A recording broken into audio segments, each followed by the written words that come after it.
Hello everyone, and welcome back to the Watercolour workshop. Easter's just around the corner, so this week I'm going to be painting this rather cross-looking Easter bunny, or hot cross bunny perhaps. So, it comes as no surprise to find that I'm using a blue and a red and an orange. I don't know if I showed that. So the first thing I'm doing is I'm mixing orange and blue together, and that gets you a brown. And then I'm varying amounts of the orange and the blue to make it a lighter or a darker brown, and I'm diluting it. It's quite dilute, as you can see, and I'm applying it wet onto dry paper. So the first stage of this painting is to put a wash on all the rabbit fur there is over on the right. That's what we're aiming for. It's quite a thin layer, as you can see, quite dilute.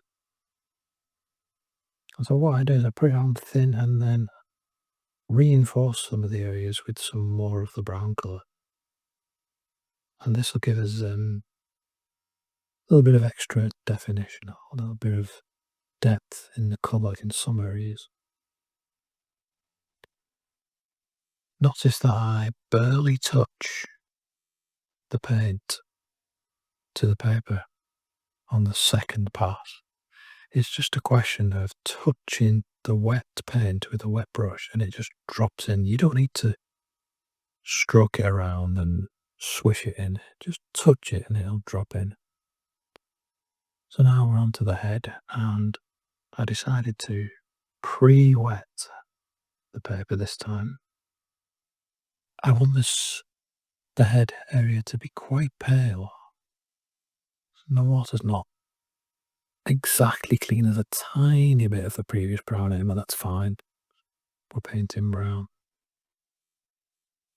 So I'm carefully pre-wetted the head, and then I've got my quite dilute mix, and because I've got a dilute mix going into a pre-wetted area, a very pale colour to start with, which is good.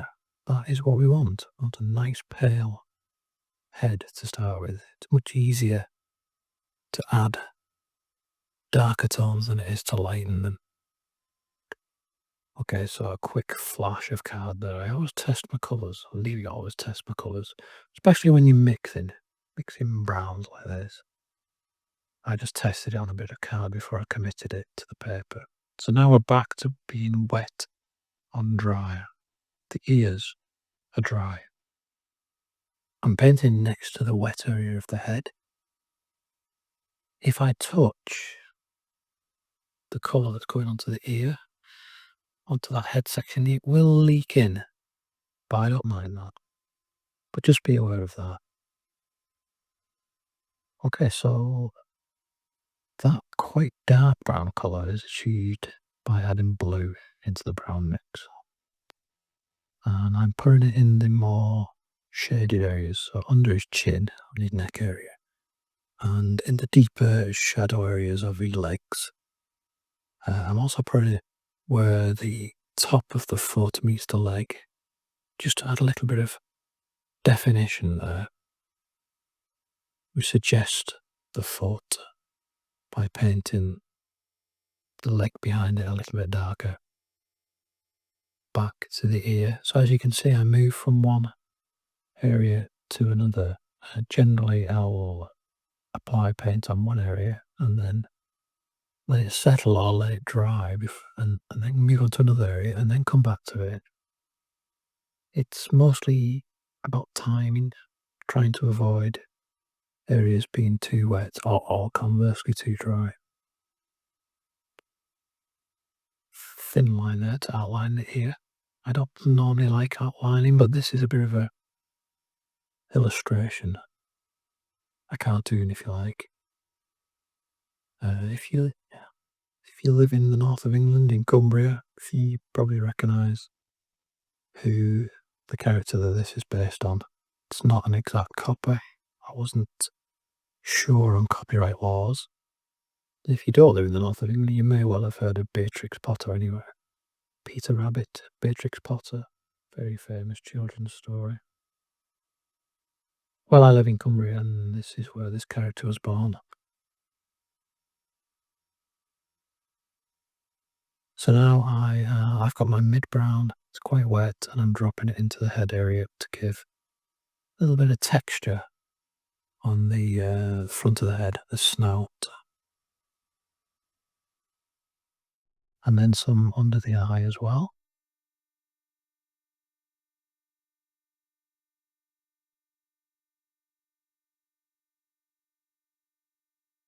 All the colours I will list in the description, and the brushes as well. The paper today is Seawhite, which is available in the UK. It's 350 GSM, so it's quite a nice heavyweight. It's quite cheap, it's good for practicing on, and it's very white, which is the reason I buy it. A lot of the papers have a yellow tint to them, which I'm not a fan of. I try to buy a purest white I can find. Oh, like a bit of shadow there on his wrist. So then I let the whole thing dry, and I'm now painting the jacket.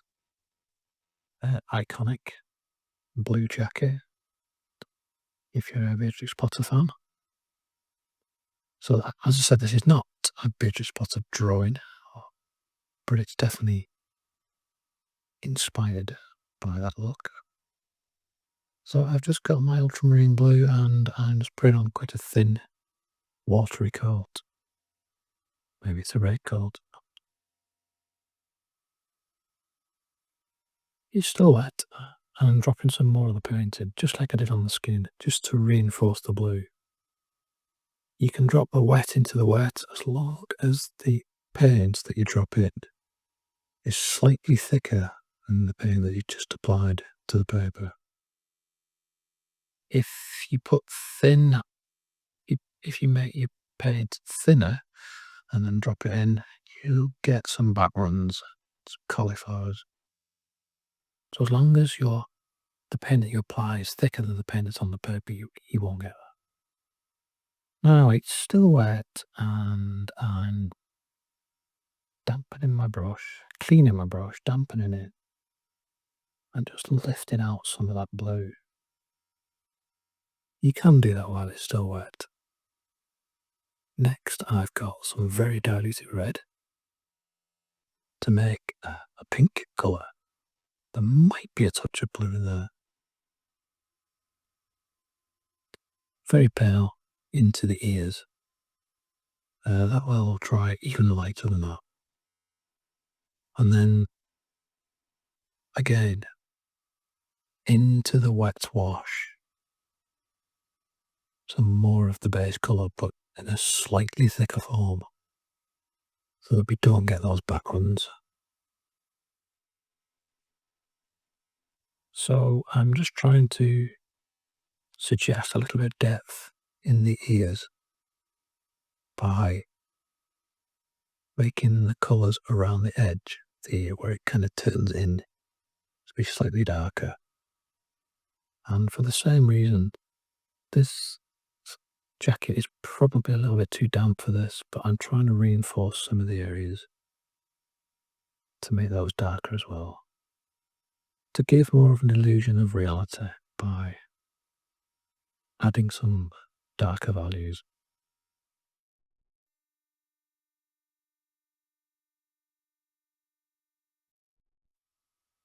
A little bit of drawing going on here, drawing of lines with some fairly thick or not as wet paint. That's number 3 brush color, synthetic round. So now that's dry, and I'm going back to the rabbit. I've got a very, very pale brown for his stomach area, and then going over the dry leg area with a similar mix of an orangey brown. again to add more depth to those areas. So you can add, I suppose this is a glaze. This is wet onto dries, but you can add your paint to a wet surface to reinforce it and also to a dry surface. The tail, a very, very pale outline of the tail with some of the browns and blue, orange and blue rather, which makes brown. Mixed out on the eye. The eventual colour would be far richer than that. But while we've got some very diluted brown, I'm just touching it into the very pale areas of the face and the snout.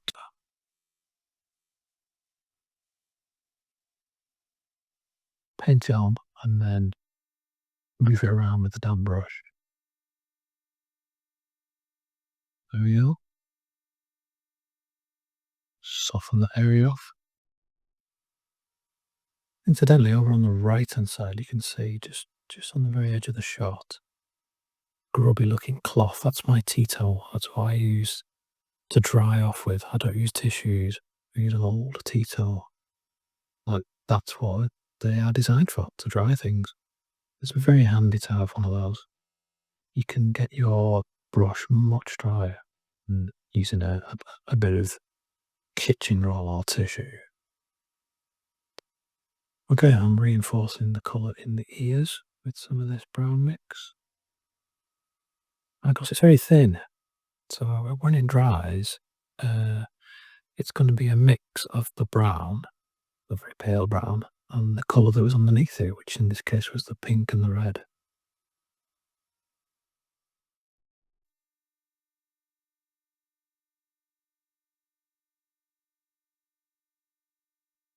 Get some blue.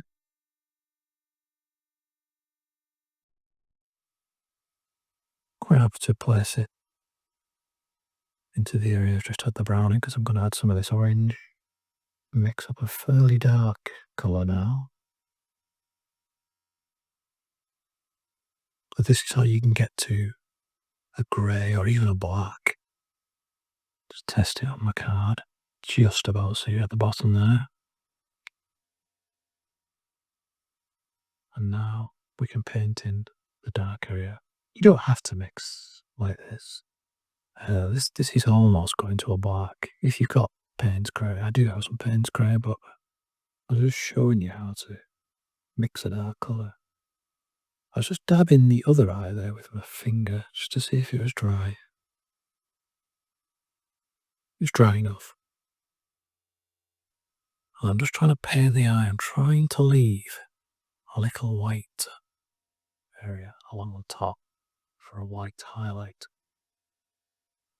But because I had painted the eye originally, it's not actually white, it's more of a cream colour. So we'll come back to that later.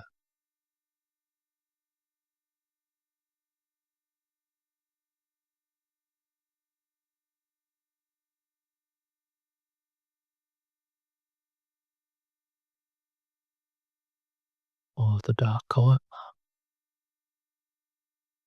into the eye area. I accidentally smudged a bit there. So I decided to leave that and I'll fix it later. It's too difficult to fix when the area is very wet. So now I've got a flat brush. It's a bristle brush, it's not a soft brush. And I am using a very dilute mix of the ultramarine blue to apply a rough background. So I put some dilute on and then work it out to the edges of the paper and smooth it off if I need to.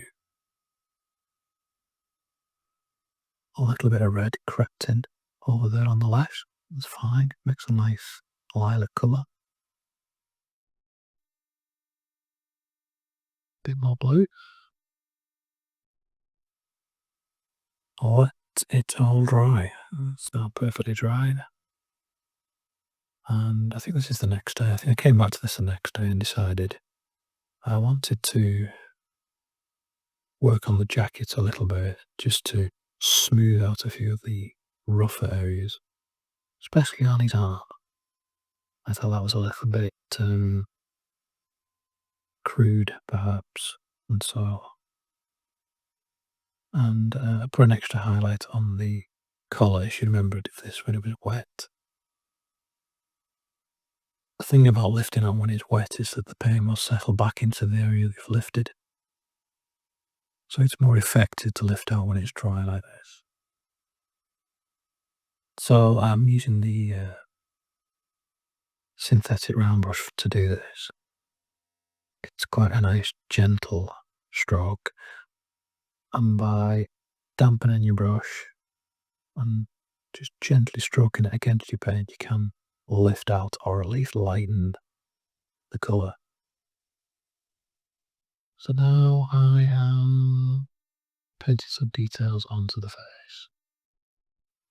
I've got my dark mix again, and I've got. Is that my rigger brush? I can't tell from this angle. Sorry about that. Yeah, rigger brush. Sorry about the angle, but that's the way I paint. I paint with my hand vertical, with the brush vertical rather. Here's the white highlight I told you about earlier on. So that's white watercolour paint. Because the painting is dry, it stays very white. If the paint was wet, it would just blend in. And I've got some of the orange brown into the eye again to bring out the colour of the eye. And a few white whiskers.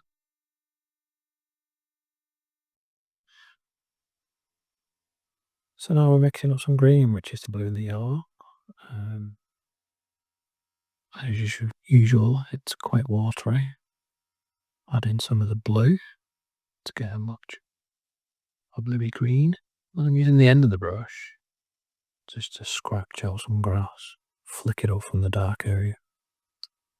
And I've got some yellow paint for the buttons, which I left white to begin with. I painted around them right at the very beginning. I don't like masking fluid, so I try to avoid it whenever possible. Practicing some shapes there, some yellowy orange shapes. Well, I think you know what these are going to be. Some basic flowers.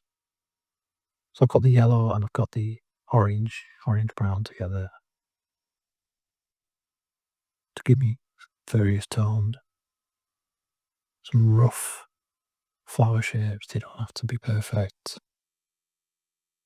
And then the brown centres, that's the orange with a touch of blue to make the brown. And then I'm painting in the stalks. Notice that I paint the stalks after I've painted the flower head on the flower.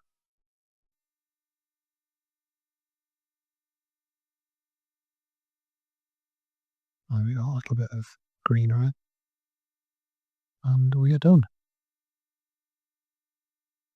Hope you enjoy that.